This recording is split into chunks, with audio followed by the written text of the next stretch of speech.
Okay.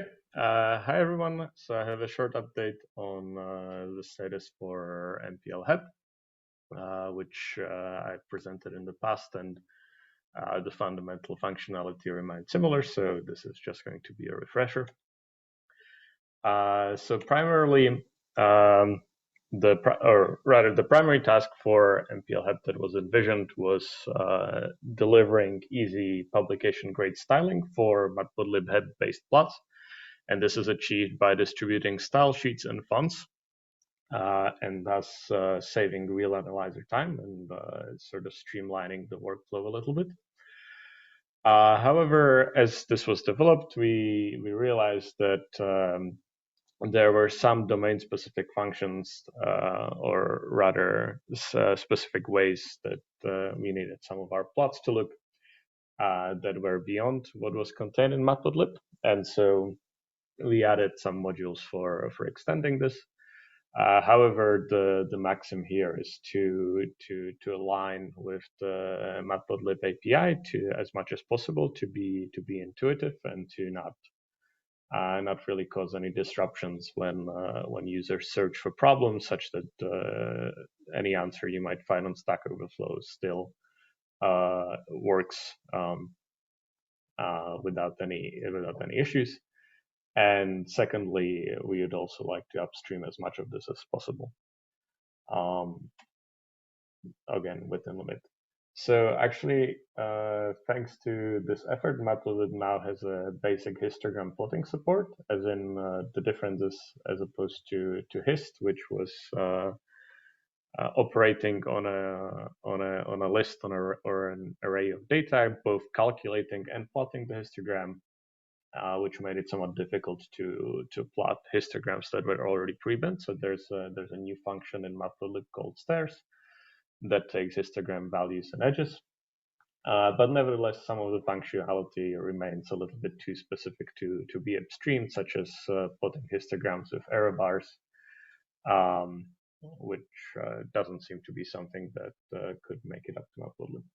So let me just import matplotlib and numpy and take a look at the default example. So taking the usual numpy histogram by passing some array of random values and bins, this returns a tuple, which we can unwrap into the histogram values and bins, and then we'll play around with this a little bit. So simple histograms now in matplotlib can be plotted as follows. So by calling the stairs function and passing the unwrapped histogram tuple, or you can pass them separately. So in this case, I pass the values separately and add a shift for the bit values. And there are some options that follow, such as changing to the filled histogram type, and this also is propagated to the legend subartists, which was problematic to do only with mplhep. Oops, sorry. However, as I've said, there is space for extending this functionality for further uses that are more domain specific. So the glaringly obvious one is plotting histograms with error bars. So in this case, this you can pass wire equals true, and this will calculate some kind of automated error bar. So this should be, I think, Poissonian. But you could also specify directly a specific value, or you could use you could pass the sum of the weight squared along with the function call that would take this value into, or that would calculate the error from any prescription that would be desirable.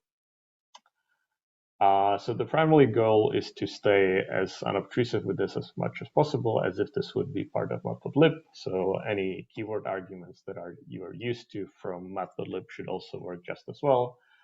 So the hist type should be fairly intuitive, but it is modified. But all the values that you might pass to the underlying matplotlib object are simply passed through and processed. So color, you can select the hatch here. On the error bars, you can select the cap size, etc., etc. Oops. And again, in the same spirit, we want to be able to do exactly the same thing as plot hist or pyplot_hist. So if you pass an array of histograms, you can then stack them or take the density on both of them, or you can apply a dedicated norming factor to both of these.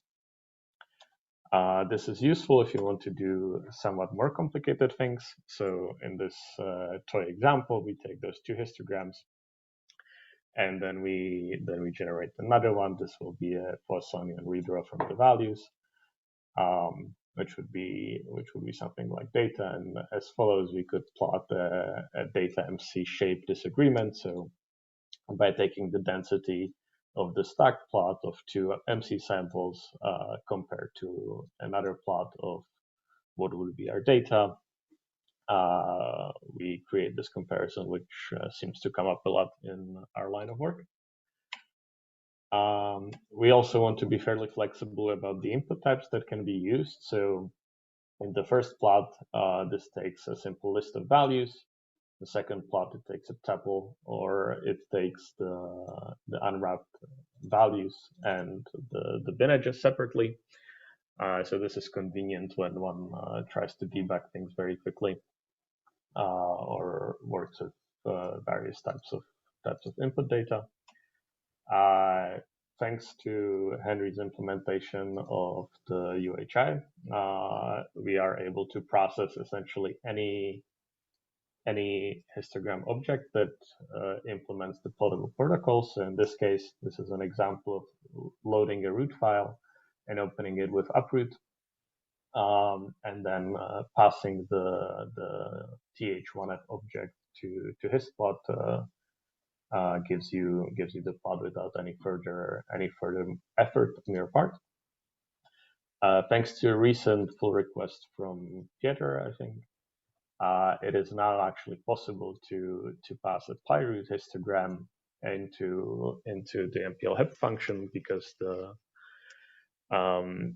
plottable protocol was implemented for this in the UHI. So you can actually pass a pyroot th1 into histplot and again get the nice result.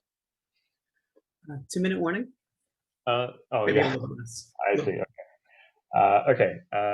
So yeah, one of the further things is to integrate very tightly with pyroot. So sorry, pardon me, with hist. So passing the hist object, it picks up the label. I'll go quickly now.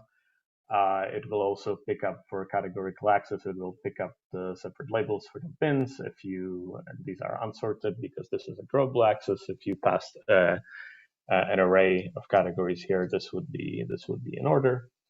2D histograms are also implemented, which are a little bit easier. So there's a minimal rep on p-color mesh, mostly just flipping a couple of things. And so again, this is an example from hist, and an example from a plot from uproot. More importantly, we have the collections of various styles. So this would be what an default Atlas style looks like. We have a default CMS style, LHCb style, which is default a little bit larger figure size, and analysis styles, which were all contributed by developers from the separate experiments. We also have default experiment labels, which seem to come up in the common location when they would typically be. So if you replace this for Atlas, you would get an alternative plot that looks like this. And that actually hopefully fits me in the last 2 minutes. I had 2 extended examples that you may look into later, as these are some things that come up or have come up in the past quite often. But the one that I would like to actually, we're running out of time now. All right. Well, there is one question. So just the one question before we move on to the next speaker. And any other questions, remember, we go to Slack. Yeah, let me, where's Slido? Here. I have a link in the Zoom chat. Well, as MPL hist object with non-regular axes. Yes, that's not implemented currently.